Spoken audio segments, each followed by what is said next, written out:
देश के इतिहास में 26 जनवरी का दिन स्वर्णिम अक्षरों में दर्ज है।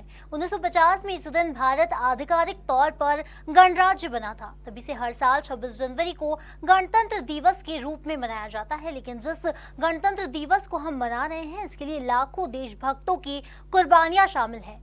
72वें गणतंत्र दिवस पर आज हम आपको मिलाने जा रहे हैं शुजालपुर के एक ऐसे परिवार से जिन्होंने मां भारती की रक्षा के लिए अपने बेटे को कुर्बान किया, लेकिन उन्हें बदले में मिला सिर्फ आश्वासन, जिसके चलते आज भी शहीद जवान के पिता सैलून दुकान पर चलाकर अपने परिवार का पालन पोषण कर रहे हैं।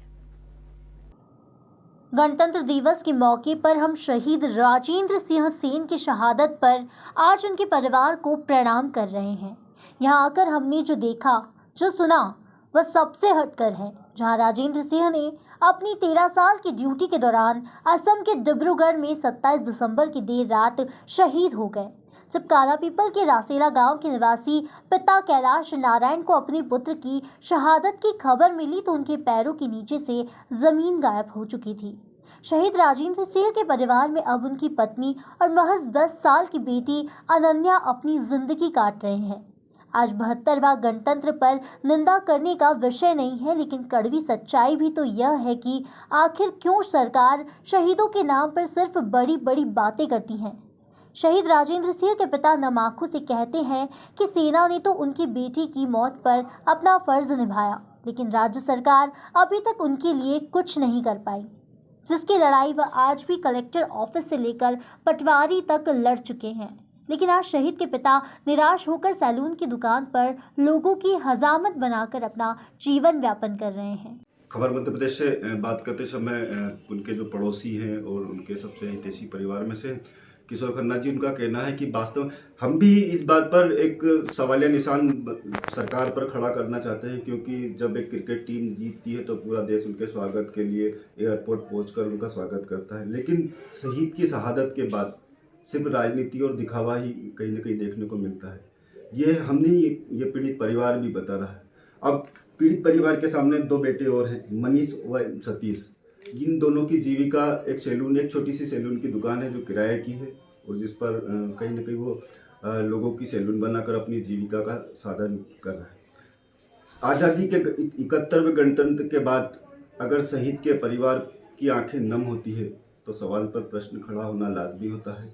विपक्ष कई बार कई मुद्दों पर राजनीति करता है, जैसे हाल ही में कांग्रेस किसानों पर कर रही है, लेकिन क्या कभी कोई कांग्रेसी परिवार, क्या कोई भाजपा का परिवार शहीद के घर आकर उसकी तकलीफों को जानने का प्रयास करता है? ये बड़ा सवाल है।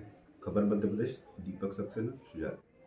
आपको बता दें कि राजेंद्र सेन का जन्म 22 नवंबर 1984 को हुआ था। वर्ष 2004 में वह सेना में गए और वर्ष 2013 में दुश्मनों के बीच वीर गति को प्राप्त हुए।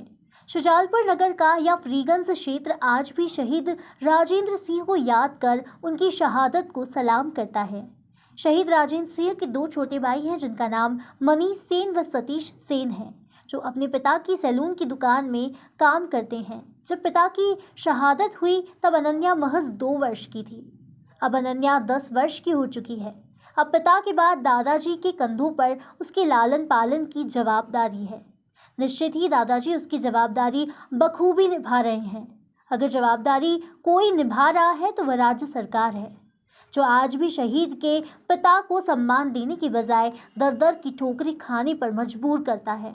राजेंद्र सिंह के पिता ने खबर मध्य प्रदेश में बात की। निश्चित उनकी आंखें नम हैं जब इस बात पर प्रश्न किया गया कि आज उनकी क्या स्थिति है, तो कहीं ना कहीं अगर कुल उनकी बातों का निष्कर्ष निकाला जाए तो दुखी है। दुखी इसलिए है कि कहीं ना कहीं जो सरकार ने राज्य शासन को एक सैनिक परिवार के लिए करना चाहिए, शायद राज्य सरकार सैनिक परिवार के विश्वास पर खरा नहीं उतर पाई। फिर भी शहीद जिस देश में शहीद होते हैं वो पूरा देश कहीं ना कहीं ईश्वर तुल्य, वो पृथ्वी वो धरा जिसको नमस्कार करते हैं। हम राजेंद्र सिंह जहाँ रहा करते थे उसी कॉलोनी के जो निवासी हैं, पत्रकार भी हैं और विवेकानंद बैंक के अध्यक्ष हैं। भाई साहब, कैसा महसूस होता है एक शहीद परिवार के इर्द गिर्द रहना? देखिए, सबसे बड़ी बात तो विडम्बना कहना होगा कि जिस समय ये घटना घटी थी और जिस दिन सबको पता चला था उस दिन पूरा मोहल्ला रो रहा था। एक शहीद का किस प्रकार से सम्मान होता उसी दिन हमने देखा भी था। लेकिन आज जब हमको कहीं ना कहीं राजेंद्र नहीं दिखता तो खालीपन लगता है, और इस खालीपन को भरना आसान नहीं है। और उनके साथ, परिवार के साथ जो दुख की घटना घटित हुई है उसको कोई भर नहीं सकता, ना कोई शासन भर सकता है, ना कोई भर सकता है। लेकिन आज आपके इस माध्यम से, इस चैनल के माध्यम से मैं ये जरूर कहना चाहूँगा कि यह आज से नहीं, स्वतंत्रता की लड़ाई से एक विडंबना देखने में आती है कि जो लोग वास्तव में इस देश के हीरो हैं, सीमा पर लड़के अपने देश के लिए शहादत हुए हैं या स्वतंत्रता संग्राम में शहादत हुए हैं, उस परिवार को पूजने का समय रहता है। उन्हें ना पूजते हुए इस देश में उन लोगों की पूजा हो रही है जो देश के लिए नहीं, सिर्फ अपने लिए जी रहे हैं।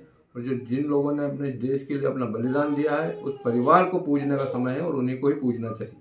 गौरतलब है कि मां भारती की रक्षा में अपनी प्राण न्यौछावर करने वाले शहीद और उनके परिजनों को लेकर बड़ी बड़ी बातें जरूर की जाती है, लेकिन जैसे जैसे वक्त गुजरता जाता है शहीदों की शहादत को भुला दिया जाता है। यही वजह है कि शहीद राजेंद्र सेन के परिवार ने सरकारी मदद के बजाय अपनी सैलून दुकान का काम चलाना ज्यादा मुनासिब समझा।